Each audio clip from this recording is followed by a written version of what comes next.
Okay, we're at the ledge. Hello, we're at the ledge, and yeah, oh yes, hugging buddies. All we need is a 40 ouncer here, and then we'll be, it's Friday. I'll meet you tonight. 40 each. And 40 each. A damn son. Anyway, that's okay. I have the Minister of Health, Ted Flemming. I appreciate you coming here. And could you please educate me on the issue of measles?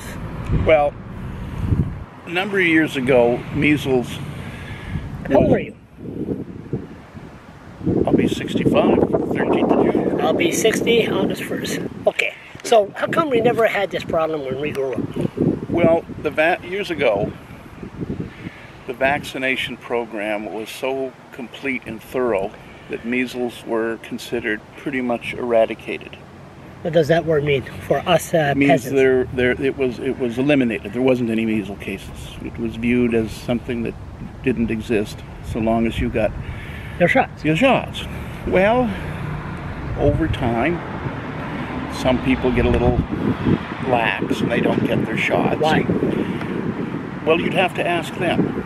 Just for whatever reasons, they didn't do it, didn't get around to it, didn't think they needed it, it wasn't, whatever. They didn't get it. No, but hold on. You have 4 kids, and this thing, you know, no, you're not going to get your shots. I don't feel like bringing you to the doctor. Well, you'd have to ask the individual. I can't speak for anyone else in a free society. You can't put a gun to people's head and tell them that they've got to go. You would expect them to do so. So what we have now is we have what is called an outbreak. And an outbreak is different than an epidemic. What's the difference? An epidemic is something that's spreading throughout the entire population. An outbreak is something that popped up in a very specific and isolated area. Okay? Got it. Now, so there's an outbreak of measles. That's your writing, huh? Yeah. Yeah. Me and the premiers, right? Yeah. Kennebec Cases Valley. Yep. Why? Well, I don't know. But we have to deal with it. So when you have an outbreak, what you do is you seal off those people, find out those that have been exposed, vaccinate them. It's like a dandelion on your lawn. When you see one dandelion, you get rid of it. And then you don't have any dandelions on your lawn. Personally, I think they're pretty. An outbreak, an epidemic, is dandelions everywhere. An outbreak is a dandelion popped up. So you focus on those individuals and the individuals that have been exposed, and you immediately vaccinate them to stop the outbreak from spreading. Do they say, I don't want the shot? Most people, no. Very, very, very rare. Most people that have been exposed. If you're born before 1970, you're considered immune because you are a product of that time period when there were no measles and everybody had their shot. They were immune. So we have this little dandelion that popped up on the lawn. Is that called social media? You're a dandelion. You're a dandy. You are. You're a real dandelion. I don't know, what is that? Are you a lion dandy or a dandelion? Don't answer that. Yeah, I won't.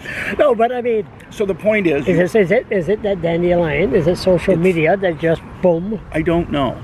So, but the point is, it's been isolated. People who have been exposed have been vaccinated. And you try to make sure that it doesn't happen. There's protocols that public health organizations all over North America and the world, this is how you deal with an outbreak. You isolate it, you vaccinate it, you isolate. And you destroy it. Yes, isolate, vaccinate, confront, eliminate. Destroy, kaput. And that's what's going on. Now, if there's a fire in Quispam-Sis, you don't send the fire truck to Edmundston. No. Okay? You deal with the problem where it has manifested itself and try to... You're making so much sense and I'm following you. And try to eliminate it. So, when someone says, oh, seniors are all upset, well, that's a silly statement because if you're born before 1970, you're immune, you can't get it. So just look at your birth certificate. If you're born before 1970, you have nothing to worry about. The vast majority of people, the herd, if you will, has been vaccinated. My kids were vaccinated, my grandchildren were, things like that.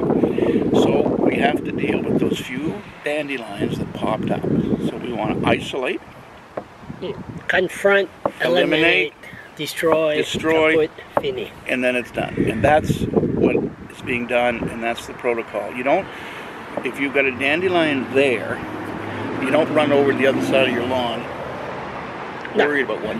You deal with what it is. So you're going to deal in your area, in where the problem is. Correct. And that's Quispan says. So when it comes to September, school's going to reopen. Well, are we going to make sure? We used to have, what do you call that? Those crazy things on your arm? It was polio. Yeah, was that polio? Yeah. Are they going to have some kind of mark that they had their shots? That's what electronic medical records about. Everybody who has a Medicare number will be able to record that they've had their shots. So and if they didn't, and if they didn't, well then they're going to have to. I don't suppose you can put a gun to their head and make them in a free society. But what you can say, if you're not vaccinated, you can't send your child to school just because you don't want to be vaccinated, you're not going to show up and put everyone else at risk. So, I think Dominic Carty had a good point when he says you don't bring a kid to school with a gun. Isn't that too extreme? Or? Well, that's his choice of words. You should corner him and get him at the picnic table after me. I don't speak for him. I thought maybe you had a view on that one. Listen, I'm sure you do off the camera. I've got lots of views. But anyway. Yeah, but I'm supposed to say I don't want you. Look, I get in trouble on my own without you getting me into trouble. Yeah. What was that time again there? With the arsenal. How's that for a flashback? Yeah. You got too good a memory. That's your problem. That was funny. You were the fox. You play. I'm just a dumb old blogger. Yeah. David Allward. Yeah. Your new. Heard that before. Your new minister. You're sorry, we're getting. So anyway, that's the plan. No, but the thing is, so the kid, so we're going to suggest that he get homeschooled. What is the government going to do? So. But if you think you have symptoms, what you don't want to do, measles is highly contagious. So what you don't want to do is you don't want to go to the emergency room. If you go to the emergency room, you're sitting there with 30 people. Now you got 30 people with measles. Yeah. So if you think you have symptoms, don't go to the emergency room. Don't go to the doctor's office. Phone 811 Public Health, and they will make arrangements for a vaccination. And that way, you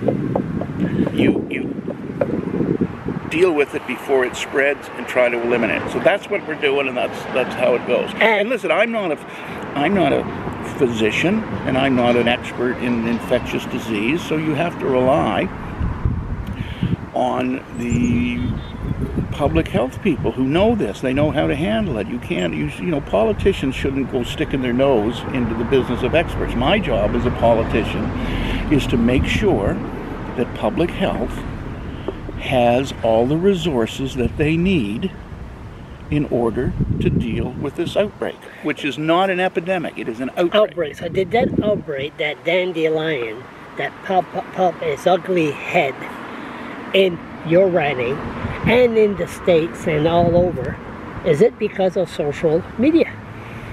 Well, I don't know what the relationship to social media and getting a vaccination would be. Like that girl, that woman there, the nice blonde there, she says, oh, it's impossible for my child to be autistic. He's just, we found out he's autistic after he took the shot. At the end, she got sued. You know what I'm talking about? Oh, Jenny McCarthy. Thank you. So what you're talking about, you're smart. Should you take your medical advice from experts or from a former Playboy bunny? You're going to be in trouble again. Is she a Playboy? I think she was. Yeah, she was, okay. Okay. So, who do you listen to for your advice? Do you listen to some, But why? Jenny McCarthy type, or you do listen to physicians who are trained and know how to deal with it? So why people listen to social media? Look, you're asking the wrong guy. I mean, whenever you get a piece of information, you always should be have a critical mind and say, well, where did you get that information? Every time you turn around and say, well, 50% of the population say this. Well, where did you get that? Was that a poll? Was that how do you know? People say, oh, 75% of the people think this, and they don't know what they're talking about. They're just talking through their hat. Make sure the facts are right. Make sure that you follow the protocol. And if you have any questions, call 811. It's telehealth. A trained professional will answer the phone. You tell them your situation, and they will advise you accordingly. And if people just do that, we're going to be able to snuff out that dandelion. We're going to make sure it doesn't spread all over the lawn. So now you know the difference between an outbreak and an epidemic. Yes, And fear-mongering is when people try to treat an outbreak like an epidemic. It's not an epidemic. It's an outbreak. All right. And the outbreak needs to be isolated, vaccinated, and eliminated. There you go. Has this been blown out of proportion by the media? The media has, in any free society, they have a role to play and a job to do, and you know, I only deal with the real media. This is the true media. Oh, okay. There, you could pay. You could pay me after. Do they have like a Pulitzer Prize for blogging or something? No, they don't. They just put them in jail. Listen, one last point. We'll finish it. I break out. I bake a cake and put a file in it and take it to you, and then you can get yourself out at night. They give Leanne Fisher a cake here last Monday council. They didn't give me no cake. So the bottom line. And in September, as health minister, are you going to make sure that if a kid doesn't get his shot, homeschool? Well, or is that the job to Dominic Cardy, or you as health minister? I'm not going to enter into his portfolio, but I personally believe that children should be vaccinated. And if my children are going, or my grandchildren are going to school, we should know that we are doing everything we can to have a safe and secure environment. And if vaccination is part of that, then I think they should be vaccinated. Okay, brother? Excuse me, just one more thing. How did we do? Good. We did good? Yeah. Did you listen to the whole thing? Oh, yeah. See, he's like, you're like Lieutenant Columbo. You ask you questions. Well, just one more thing. Oh yeah, I'm good at that. I'm good at one more thing. But you see, the thing about this, there is no editing. It's right straightforward. Charles, there's one thing about you. You have no filter. Later.